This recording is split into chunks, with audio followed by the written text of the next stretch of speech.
Hello दोस्तों, स्वागत है आप सबका मेरे YouTube channel Sachin education hub पर।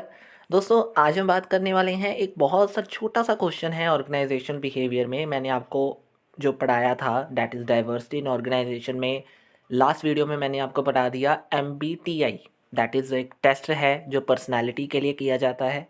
इसके अलावा आज मैं उससे ही थोड़ा सा आगे जाकर पर्सनालिटी के टॉपिक के अंदर 5 बिग पर्सनैलिटी ट्रेट्स होते हैं, यानी पर्सनैलिटी में मेन क्या क्या चीज़ें होती हैं उनके बारे में आपको बताने वाला हूँ। 5 मेन, ये इम्पॉर्टेंट क्वेश्चन है इसलिए मैंने इसे सेपरेट वीडियो के ज़रिए बताना है। और बहुत छोटी सी वीडियो होगी, ज़्यादा टफ नहीं होगी, इजी होगी, और नोट्स आपको साथ में टेलीग्राम चैनल पे भी मिल जाएंगे। और उस जो चैनल का लिंक है वो आपको मेरी वीडियो डिस्क्रिप्शन में मिल जाएगा। ठीक है, चलिए। अब सबसे पहले आपके सामने है 5 बिग पर्सनैलिटी ट्रेट्स में, दैट इज़ एग्रीगेबलनेस। अब एग्रीएबलनेस का मतलब क्या है यहाँ पे? It refers to the person's ability to get along with others. कैसे एक पर्सन अपने दूसरों पर्सन मतलब एक दूसरे पर्सन के साथ या किसी और के साथ कैसे, मतलब उसकी क्या एबिलिटी है, person's ability to get along.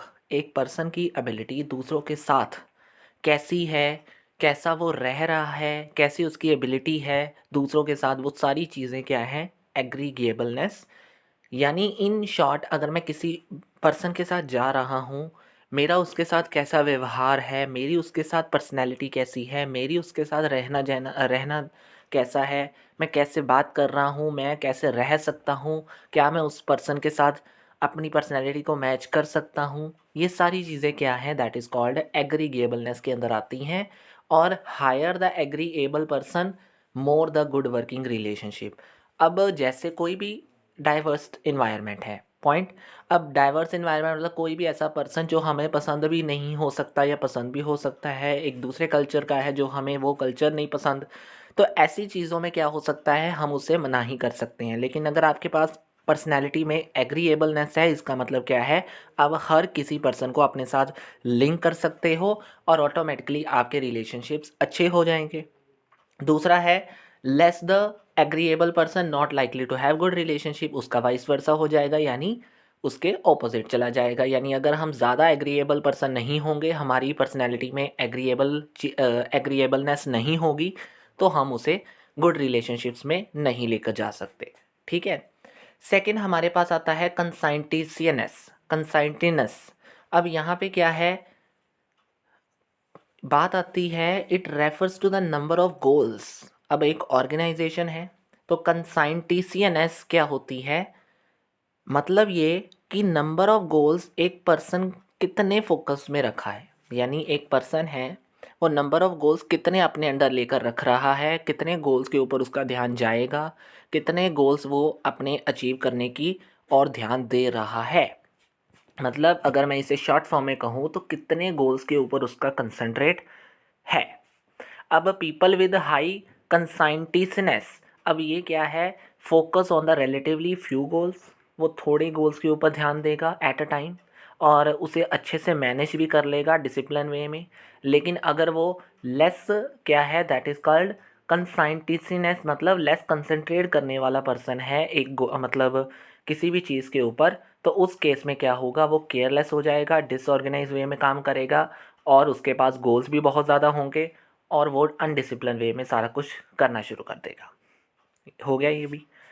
तो पहला था आपके पास दैट इज़ एग्रीएबलनेस, दूसरों के साथ रिलेशन। दूसरा आपके पास आ गया कि कैसे हम अपने गोल्स को, मतलब कितना हमारे पास एक नंबर ऑफ गोल्स का एरिया है, ज़्यादा होगा तो मुश्किल आएगी, कम होगा तो ईजिली हम मैनेज कर लेंगे। ठीक है। थर्ड आता है नेगेटिव इमोशनैलिटी। अब नेगेटिव इमोशनैलिटी क्या है? Emotions means moving of the feeling and agitation of the mind. अब इमोशंस का मतलब क्या है कि कैसे कैसे मेरी फीलिंग्स और एगिटेशंस माइंड की जो हैं, मतलब विचार जो होते हैं, उन सबको मैं कैसे मूव ऑन कर रहा हूँ, कैसे मेरी फीलिंग्स एक तरफ से दूसरी तरफ मैं अपनी फीलिंग्स को लेकर जाता हूँ, कैसे मैं बांटता हूँ, बताता हूँ। पीपल विद लेस, मतलब नेगेटिव इमोशनैलिटी जो है, नेगेटिव इमोशन, एक होती है इमोशनैलिटी पॉजिटिव, एक होती है नेगेटिव। नेगेटिव का मतलब क्या है? अगर हमारे पास लेस नेगेटिव इमोशनैलिटी होगी तो हम काम पर्सन है, पॉइज पर्सन है, रीसिक्योर है और अच्छे से अपने जॉब स्ट्रेस को भी हैंडल कर सकते हैं। मतलब मेरे पास इमोशंस हैं लेकिन वो पॉजिटिव हैं, मतलब हर चीज़ को समझने वाले हैं। तो मैं हर चीज़ को समझ सकता हूँ, जॉब स्ट्रेस भी आसानी से ले सकता हूँ और मुझे कोई टेंशन या प्रेशर बहुत कम होगा। लेकिन अगर मैं उसके उल्टा कर दूँ, मुझे नेगेटिव इमोशनैलिटी है, बहुत ज़्यादा है, तो उससे क्या होगा, मैं इनसिक्योर हमेशा रहूँगा कि पता नहीं कुछ हो ना जाए, मेरी जॉब चल ही ना जाए। जॉब स्ट्रेस को इस तरीके से लूँगा कि शायद कोई ना कोई मेरे ऊपर ही दबाव पड़ता जाएगा। तो ऐसी पर्सनैलिटी का आपको इफ़ेक्ट पड़ सकता है। ठीक है जी, ये हो गया नेगेटिव इमोशनैलिटी। अब फोर्थ आता है एक्सट्रोवर्जन। आपने मेरी लास्ट वीडियोस को देखा होगा तो वहाँ को आपको पता लग गया होगा एक्सट्रोवर्जन और इंट्रोवर्जन मैंने बताया था।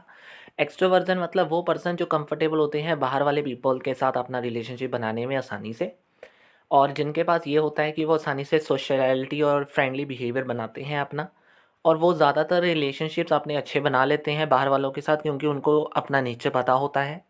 People who are in low in extraversion are introverts. Simply बात है, जो एक्स्ट्रावर्जन नहीं होंगे उनको हम क्या कह देंगे, इंट्रोवर्ट्स कह देंगे। और जो इंट्रोवर्ट्स होते हैं, देखो वो दो तरीके के ही हैं, मतलब वो ज़्यादा नहीं बात करने वाले और किसी के साथ ज़्यादा नहीं जुड़ने वाले। ठीक है। नेक्स्ट आता है हमारे पास ओपननेस। ओपननेस का मतलब क्या होता है कि person's rigidities of beliefs and range of interest. मतलब एक पर्सन के विचारों में, बिलीव्स में या फिर रेंज ऑफ इंटरेस्ट, मतलब जो उसका इंटरेस्ट है उसकी एक रेंज में उनको जो जो मुश्किलें आ रही हैं, रिजिडिटीज़ हो रही हैं, वो सारी की सारी उसकी ओपननेस होती है। इन शॉर्ट अगर मैं कहूँ तो people have more openness, are willing to listen new ideas. मतलब जो वो चाहता है, मतलब उस, मतलब बाहर वालों के साथ ओपननेस का मतलब क्या होता है, न्यू आइडियाज़ को गेन करने के लिए विलिंग रहना हमेशा, to change their own ideas, beliefs, attitude to the new information. जो हमेशा ये चाहता है कि कुछ मुझे नया मिलता ही रहे, मिलता ही रहे, मिलता रहे, कि मतलब उसकी अपनी नॉलेज के ऊपर अपना कम बिलीव होता है, दूसरों की नॉलेज को वो हमेशा गेन करने के लिए तैयार रहता है कि मुझे वो सही लगती है, अपना कम लगता है, उसे मानने में मुश्किल आती है। That is called openness. लेकिन अगर उसकी मोर ओपननेस है तो वो हमेशा न्यू आइडियाज़ की ओर जाएगा, अपने आइडियाज़ को बदलने की कोशिश करेगा, बिलीव्स को बदलेगा, attitude to the new information. लेकिन अगर उसकी जो ओपननेस है वो कम है तो उसका मतलब क्या होगा, वो tend to less respective to new ideas. वो न्यू आइडियाज़ को कभी लेगा नहीं, वो अपनी बातों के ऊपर ही अड़ा रहेगा कि मेरी बात सही है, ये सही है, वो सही है, मेरा आइडिया सही है। तो इन चीज़ों के ऊपर वो हमेशा रहेगा। तो 5 बिग ट्रेड्स पता लग गए आपको पर्सनैलिटी के। ओपननेस जो बाहर के ज़रिए होता है, एक्सट्रोवर्जन भी आपको पता लग गया, नेगेटिव इमोशनैलिटी और पॉजिटिव इमोशनैलिटी के बारे में। इसके अलावा आपके पास कंसाइंटिशियनेस, मतलब कंसंट्रेशन की पावर कह सकते हो आप इसे। और लास्ट आता था हमारे पास एग्रीएबलनेस का मतलब एग्री, कि बाहर वालों के साथ कैसे रिलेट करना है। ठीक है, तो ये 5 बिग ट्रेड्स थे जो मैंने पढ़ाए हैं आपको एक इंपॉर्टेंट क्वेश्चन के ज़रिए।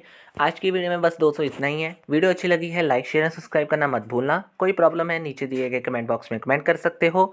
आज की वीडियो में बस इतना ही। Thank you very much, have a nice day.